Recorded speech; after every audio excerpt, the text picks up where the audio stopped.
প্রিয় মৎস্য খামারে ভাই বন্ধুগণ, আসসালামু আলাইকুম। তো আশা করি সকলে ভালো এবং কি সুস্থ আছেন। তো বরাবরের মতো আপনাদের মাঝে আবার একটি নতুন ভিডিও নিয়ে হাজির হলাম। তো আপনারা ভিডিওর স্ক্রিনে যে মাছগুলো লক্ষ্য করতে পারছেন, এগুলো হলো গিয়ে 2025 সালের নতুন ভিয়েতনামি শোল মাছের পোনা। তো আপনারা যারা এই ভিয়েতনামি শোল মাছের পোনাগুলো চাষ করতে চান এবং চাষে প্রতি আগ্রহী আছেন, তারা আমাদের ভিডিওর স্ক্রিনে দেওয়া নাম্বারে আমাদের সাথে যোগাযোগ করতে পারেন। আমাদের কাছে রয়েছে দেশি ও বিদেশি নানান জাতীয় মাছের পোনা, যেমন দেশি শিং, দেশি মাগুর, ভিয়েতনামি শোল, ভিয়েতনামি কই, অরিজিনাল টাইগার জাতীয় মনোসেক্স তেলাপিয়া, থাই পাঙ্গাস, রুই, কাতল, আরও রয়েছে সাদা কারাপ জাতীয় মাছের পোনা। তো আপনারা যারা এই শোল মাছগুলো চাষ করতে আগ্রহী আছেন, তারা অবশ্যই পুকুর এবং কি খাবারটা ভালো করে করতে হবে।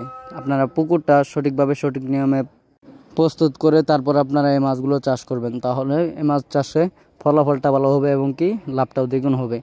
আপনারা যারা এই শোল মাছগুলো চাষ করতে চান, অবশ্যই শোল মাছের সাথে আপনারা শোল মাছের খাবার হিসাবে যে মাছগুলো রয়েছে, সাদা গিফট তেলাপিয়া, যা আমরা গিফট তেলাপিয়া বলে থাকি, যে তেলাপিয়া মাছগুলো বাচ্চা দেয়, ওই মাছগুলো আপনারা যদি এই মাছের সাথে কিছু মাছ ছেড়ে দেন, তাহলে দেখা গেল এই মাছগুলো কিছুদিন পরেই তেলাপিয়া মাছগুলো বাচ্চা দেবে। ওই মাছগুলো থেকে যে রেণুটা হবে, এই শোল মাছগুলো ওই রেণুটা খেয়ে থাকবে।